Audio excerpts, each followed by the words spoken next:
Hello, and welcome to learning how to crochet. This video, I'm going to go over how to get started onto crochet. So this is what your skein of yarn would look like if you were to go and buy it from a craft store. It'll have the brand and what kind that they use. It'll tell you how much yards and ounces it is. It'll tell you the weight of it, and then it's going to tell you what size hook that they recommend. This is a recommendation. This isn't a requirement. However, I will say that the 4-weight yarn and the 5mm hook are going to be the most common combination you are going to see.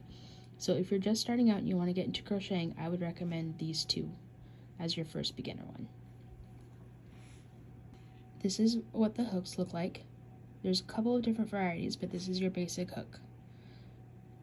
So there's a couple of ways to hold this. I will wrap my fingers around like I'm going to saw a steak. There are people out there that you will see that hold it like a pen or a pencil, and then there's even other ways where they hold it like this. So experiment with it, see how you like to hold it, watch other YouTubers to see how they hold it, which works best for you. So that is what that looks like. I would also recommend that you get a needle that has a little bit bigger eye. You can use a thread needle, however, you're going to have a little bit of a hard time getting your yarn into that, and what we use the needles for is weaving in our ends so they look nice. I would also recommend that you get a pair of scissors. I mean, you don't need special ones, just a pair that you have lying around the house. Nothing special, just a pair. You're also going to need some sort of stitch marker. You can get these ones for pretty cheap if you want to, however, you can also use like yarn, an extra piece of yarn, safety pins, bobby pins, someone used an earring, just something that marks your place to know where the ends of your project are or to keep track of how many stitches you have. So that is what I recommend. Now, how I hold my yarn is I will go over my index finger, under my middle ring, and over my pinky. What this does is it gives me 2 points of contact so that I can control the tightness of my crocheting. To get started on your project, you're most likely going to start with a slip knot. So the easiest way to do that for me is I'm going to take the tail into my right hand. I'm going to wrap it around my index finger away from me, and then I'm going to bring it back toward me.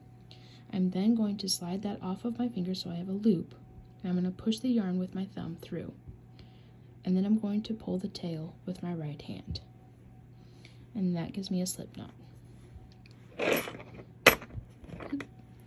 So now from here, you're going to take your hook, you're going to put the slip knot onto your hook, you're going to get your yarn set up any way that you want to, and then you are going to take your hook, you're going to take it underneath that yarn, twist your hook down, and you're going to slide it through the loop on your hook, like so.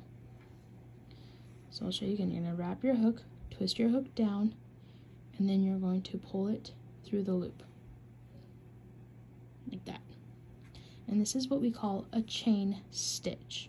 So this is where you're first going to learn how to do any crochet at all. So this is where you're going to practice your tension. This is what you're going to do. If you find that your tension is loose, your loops will look like this. And your projects are going to end up very loopy and very holy. So it's going to be not very clean, as we like to call it. And then on the opposite, if you're fighting with your hook, you're trying to get your hook to go through that loop and it's having a hard time, your tension is too tight. So you need to pull up on that loop a little bit, and then you can slide it through. One of the ways that I find that helps me combat the tight issue is I'll end up putting a lot of pressure on my index finger. So what I end up doing is I'll put the pressure here between my thumb and my middle finger, and that loosens up the pressure on my index finger so that I have more control over my tension. So this is what you're going to practice when you first start your chains. Grabbing your yarn, pulling it through the loop. So there you have it. That would be how you get started on crocheting. Thank you so much for watching. If you have any questions, please feel free to reach out. This is my first YouTube video, so I don't know how reaching out works on YouTube. So I guess leave a comment. Okay, Thank you so much for watching, and I will see you in my next video. Bye!